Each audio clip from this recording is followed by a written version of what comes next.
Donc bonsoir tout le monde, voilà, donc il est minuit. C'est clair, on est devant la cathédrale. Voilà, donc comme vous pouvez voir, voilà, on s'est posté tranquillement sur la place de la cathédrale parce qu'il fait bon. C'est clair. Il fait encore... Et il fait bon et on a eu une bonne journée. Ouais, on a eu une très très bonne journée, chargée pour cette dernière journée presse. C'est ça. Mais on est très content de ce qu'on a pu voir, entendre et essayer surtout. Alors on a commencé... Alors, on a commencé par Indie Garden avec Into the End. Exactement. Donc, un indé. Un indé. On a eu une petite présentation super sympa là. C'est ça. Et puis. Il devait y avoir Valfaris. Ouais. Un petit souci, bon, on n'a pas pu y jouer, on n'a pas pu le voir. Exactement. Mais il a dit qu'il nous transmettrait toutes les infos, donc je pense qu'on vous en parlera dans le futur. Exactement. Et puis Into the End est vraiment pas mal comme jeu, une espèce de hack and slash, un peu plateforme. De ce qu'on a pu voir, c'est plutôt sympa. Ouais. Voilà, ça, on va pas vous cacher que ça saigne un peu, donc c'est pas trop pour les enfants, même si c'est un petit jeu indépendant. Mais voilà, donc. On vous laissera le lien dans la description, ouais. Juste en dessous, de là. Carrément. Voilà. Donc voilà, comme avec ça. Avec le lien vers les jeux. Ouais, ça vous aurez plus d'infos et comme ça nous évitera de vous dire peut-être des bêtises, de fausses infos. Au moins, on vous enverra. À cette heure-ci, on ne contrôle plus rien. Ouais, on vous enverra le vrai lien avec les bonnes infos. Ensuite, Konami. Ah ouais, Konami. Hypersport. Et Zoé 2. Zoé 2, c'est ça. Donc pour ma part, je voulais pas trop me spoiler sur Zoé et puis Ludo. C'est ça. C'était une découverte pour lui, donc il va vous en parler un petit peu. C'est ça. Mais franchement, tu es meilleur que moi dans les descriptions du jeu, en plus tu le connais. Ouais, donc forcément jouer donc un jeu de mecha shoot qui se passe complètement dans les airs. Donc pour ceux qui ont connu le 1 sur PS2, forcément on reste un petit peu dans la même thématique. Donc avec des phases de shoot, de lock, des systèmes d'attaque-défense avec les ennemis qui ont des protections, avec une espèce de timer où il faut attaquer au bon moment, au bon endroit pour pouvoir leur faire baisser leur barre de vie. Et donc Ludo a pu essayer cette version qui est avec un casque HTC. En premier je l'ai eu avec la manette. C'est vrai, exact. Voilà. Et après je l'ai testé avec un HTC Vive, effectivement. C'était beaucoup plus facile avec le HTC Vive parce qu'en fait on est beaucoup plus orienté, on est beaucoup plus guidé, on a beaucoup moins de liberté avec le HTC Vive, tandis qu'avec la manette, voilà, il faut vraiment beaucoup plus de contrôle. Mais en tout cas, hyper intéressant, une super découverte. Et puis moi, à côté, donc j'ai joué à Hypersport Air donc sur Switch. Voilà, donc pour ceux qui connaissent, vous savez de quoi ça parle. Sinon, les autres, en fait, on parle de multisport. On est sur des jeux qui font partie de l'athlé. Donc là, j'ai pu tester donc le 100 mètres et le lancer de javelot. Donc simplement, les dragons sont fortement conseillés. Donc on a juste à suivre les instructions, essayer de faire les enchaînements qu'on nous demande, qui sont assez simples pour les deux jeux que j'ai pu tester. Et au final, écoute, ça n'a pas l'air mal. Donc on va attendre une date de sortie officielle parce que pour le moment, il n'y a pas de date de sortie. Donc moi, ça va. Ça me plaît, c'est un jeu qui m'intéresse. Familial. Ouais, familial surtout. Donc vous pouvez même poser la petite tablette, connecter une manette pro, prendre les deux Joy-Con et puis jouer à 2, 3, 4 joueurs avec plaisir. Donc à découvrir et surtout connaître la date officielle de lancement. C'est ça. Ensuite on était chez Bandai Namco. Ouais, alors il y a passé un bon bout de temps. Il y a passé un bon bout de temps. Une organisation qui était bien sympa. C'est ça, un très bon moment. C'était vraiment bien foutu. Et une belle keynote au début dans une belle boîte avec du son directionnel d'une qualité extraordinaire. On a les équipes de chaque jeu qui sont venues nous en parler, nous présenter tout ça.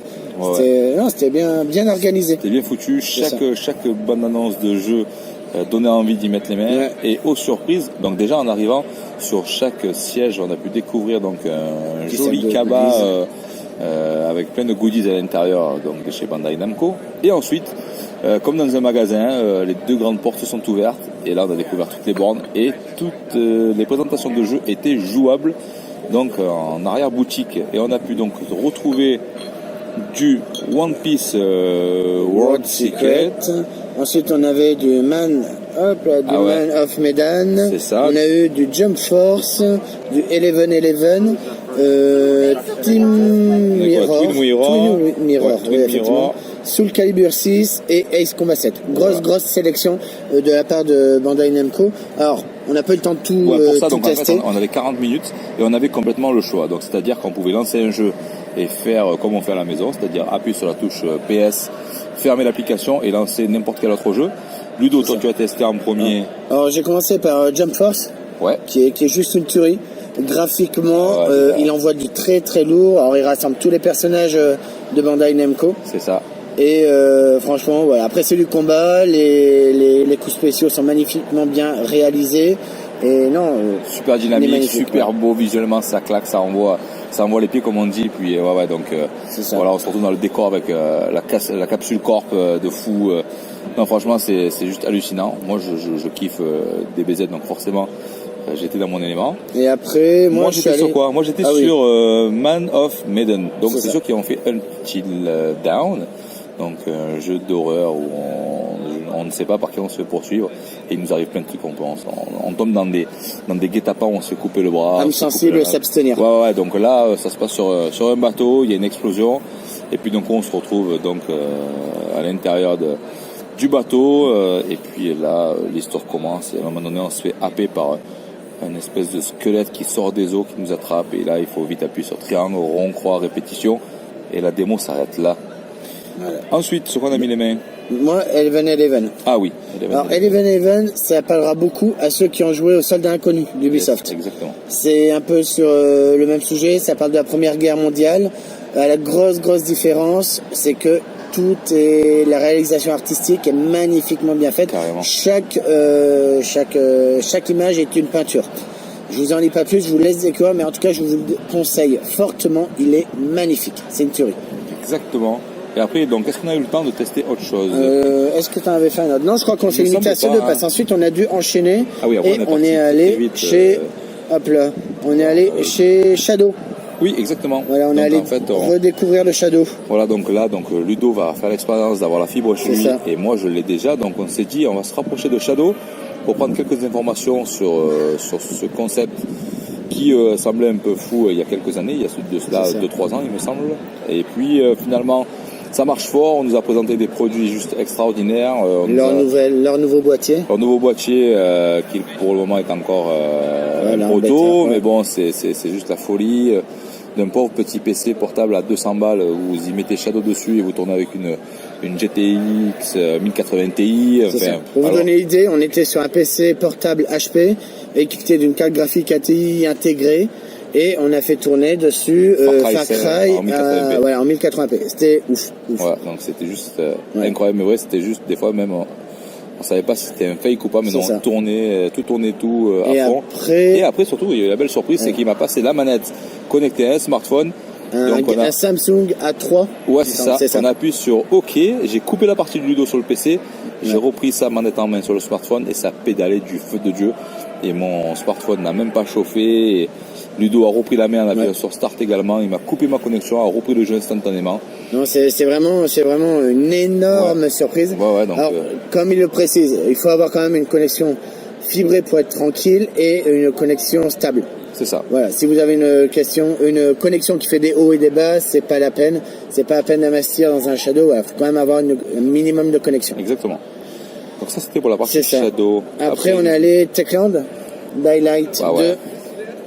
Magnifique. Une claque graphique. Magnifique. Juste impressionnante. Une présentation faite par un gars qui savait jouer manette en main. Ça rigolait pas. Aucune erreur sur le parcours.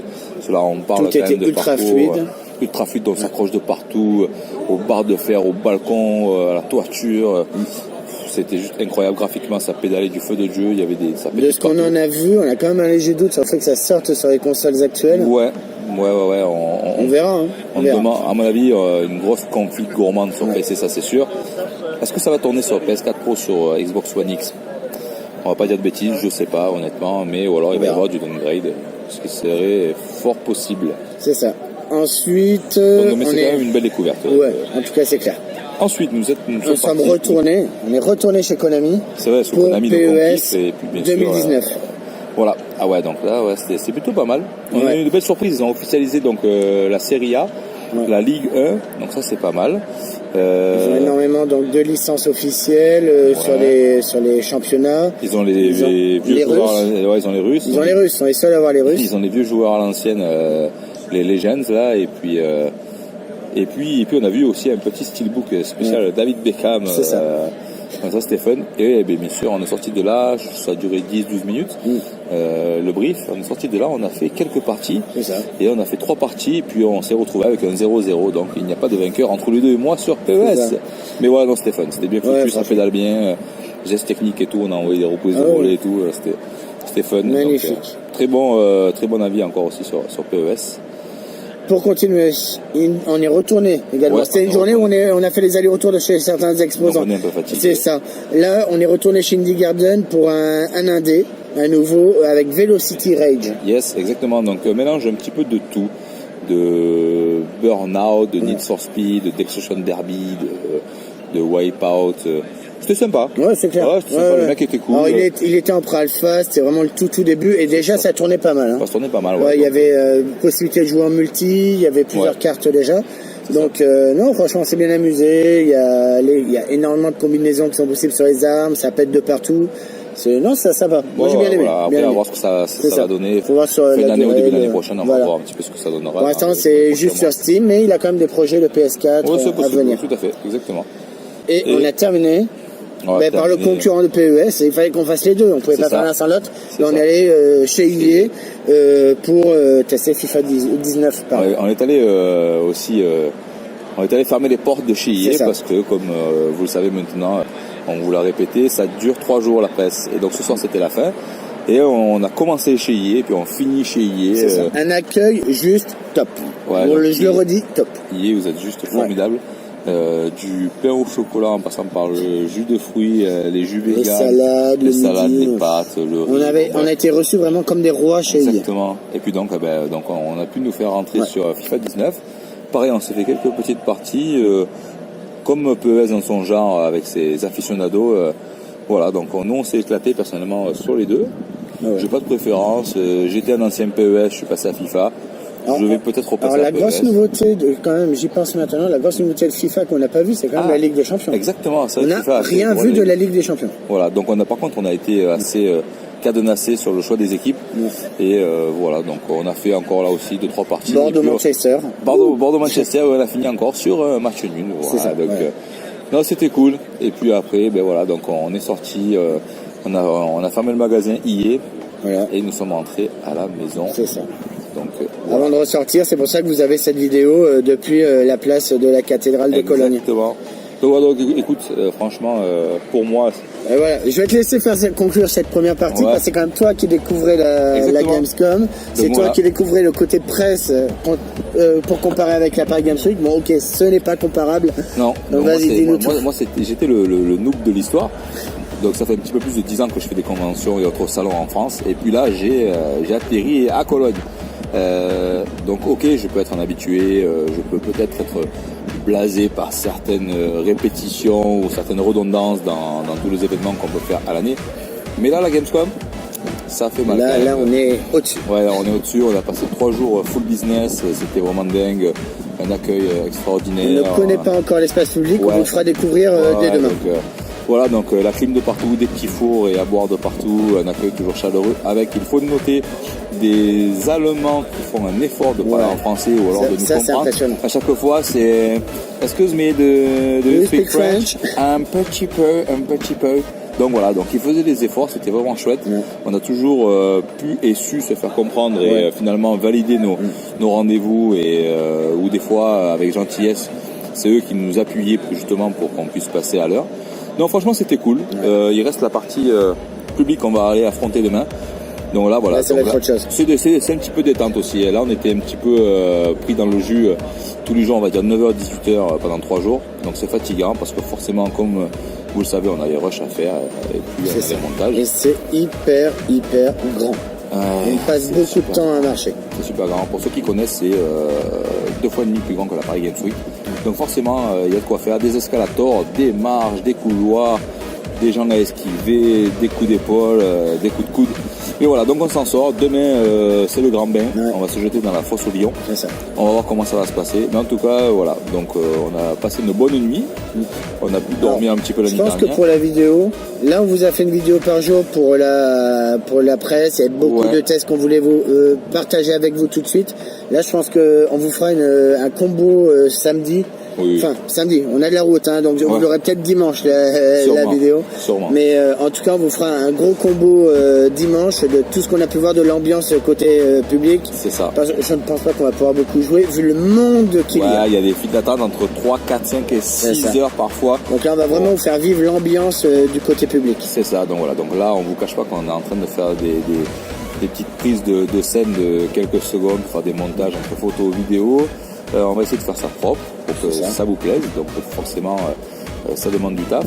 Mais voilà, donc à partir de demain, on va le prendre un petit peu plus cool. On va profiter côté public. On va essayer de choper des goodies. Si on y arrive, tant bien que mal, à passer entre les mailles du filet. Voilà, donc après demain, ça va être plaisir, découverte, prise d'ambiance, et puis on va se faire plaisir, quoi. C'est ça. Ça va être le kiff. C'est ça. Alors, juste un petit truc, parce que c'est la première fois qu'on fait ces vidéos, qu'on couvre ensemble l'event. N'hésitez pas à nous dire en commentaire juste en dessous ce que vous avez pensé de ces vidéos. Parce que nous, ça nous aide, ça nous aidera à évoluer, à voir comment on peut faire encore mieux pour vous apporter des news sur les salons. Donc, n'hésitez pas, laissez un commentaire. On prend tout, hein, c'est comme ça qu'on évolue, donc n'hésitez pas. Voilà. C'est parfait. En tout cas, c'était cool de vivre ces 3 vidéos avec vous. C'était ouf. On espère que ça vous plaît et à très vite. Ça marche. Allez, ciao tout le monde. Ciao. Bye bye. Ciao.